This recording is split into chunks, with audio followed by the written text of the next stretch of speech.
My first one-on-one contact with Professor Ndiare was after a tutorial class. She pulled down her pants and showed me a glimpse of her underwear. Everyone on campus is staring at me. I'm saying he attempted to rape me. It was she who offered sex to me. It was I who rejected it. And we salute you for taking a stance for all the females on campus. Be careful you're not being used.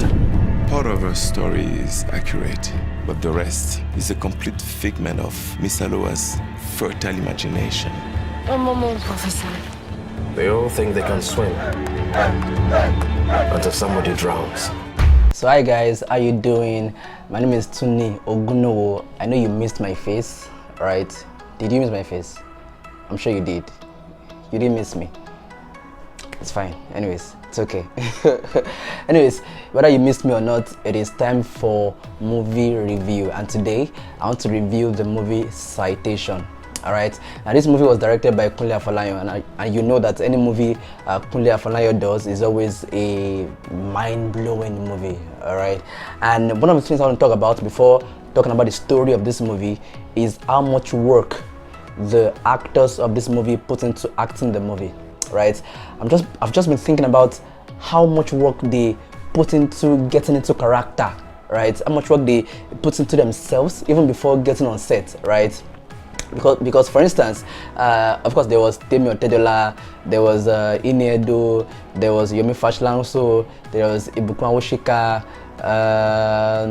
who else? And then there was guest appearance by Fela's son. Even Kunle Afolayan was there himself, right? But he just showed in one scene, all right. But what I'm really interested in is how much work these guys put into being in character to act their roles in the movie. For instance, the lead character, which was Temi Otedola, and a lecturer, I was trying to understand how much time they spent in learning history, learning disputes among countries, among cultures, learning tradition, all those conversations they were having, all those things they were talking about. Like, I was surprised at how much time did they devote to learn these things alone.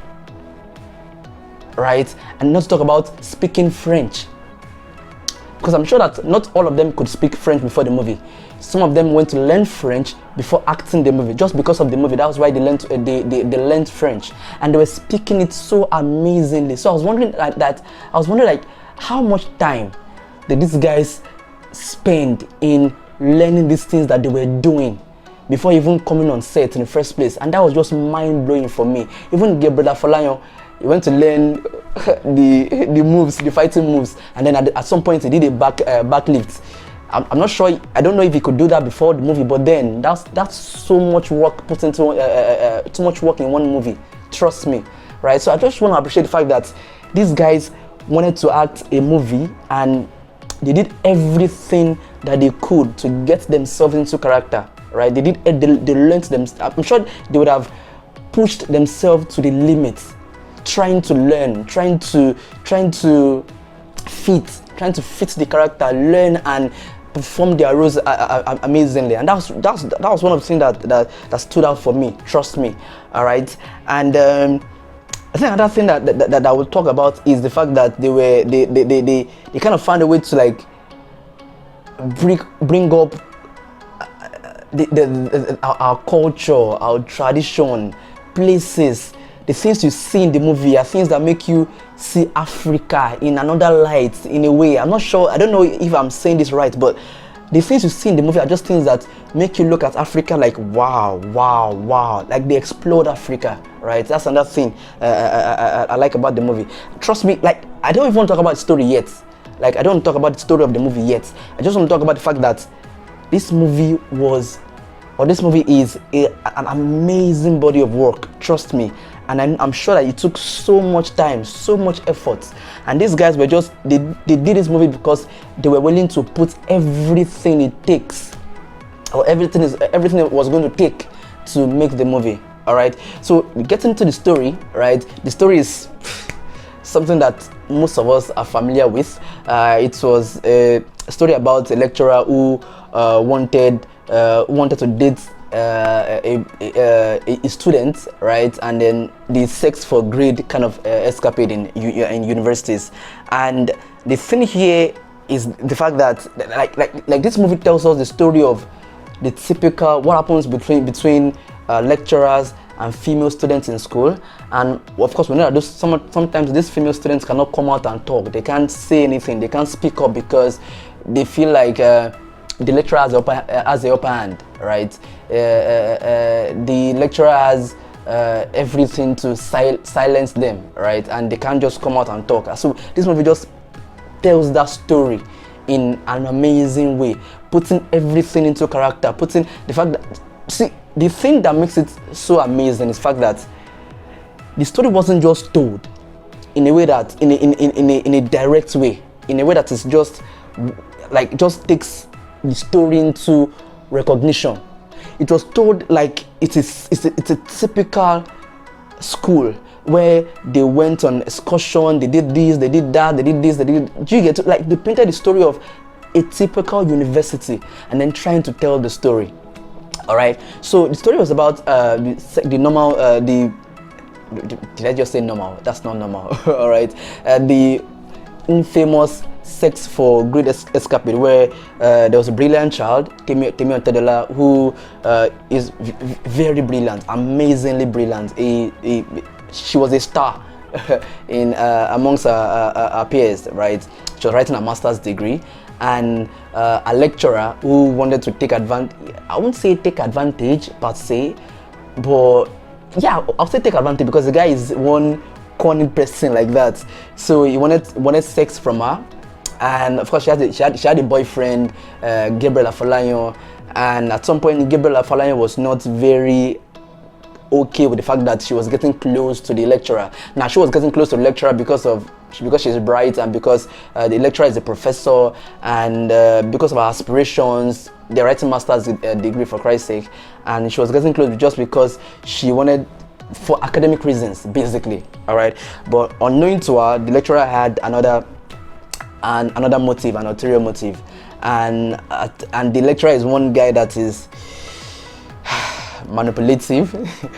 The guy is every word you can use for any guy that would do anything, any man that would stoop so low to date a student, any word you can use for that kind of person, yeah, fits in, right? And he wanted to have his way with her, and then but he couldn't, because the day he wanted to rape her, she kicked him below the belt. All right, and then she ran away. So she ran away. After running away, the lecturer started failing her. Right, after she ran away, the lecturer failed her. He wanted to even make her have extra year. Right, so she had to take the case up. She had to take the case up and face the panel of the school, the disciplinary panel of the school. And then things got like the lecturer lied about, like, instead of him, like, it was the lecturer trying to make advances at her, right? And then the lecturer flipped the story in a way that she was the one trying to make advances at him, and it was a long panel, right? It was the long panel. They kept sitting to get facts right, to investigate the matter until they got to the end of it.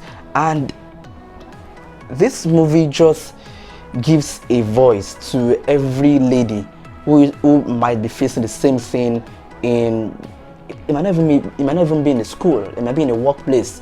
Your boss is trying to make advances at you and is making the workplace hard for you, right? It might be anywhere, right? The story here is the fact that this person is a higher authority and trying to suppress her, trying to use his authority or his office to bring her down because he wants to get his way with her, right? That's just what the story is about. And it's good that they told the story with a university, right? The lecturer student kind of story, because it's something that I'm sure that almost everyone who has passed through university education will relate to, or let me say tertiary education will relate to. So it's good that they're telling the story that way.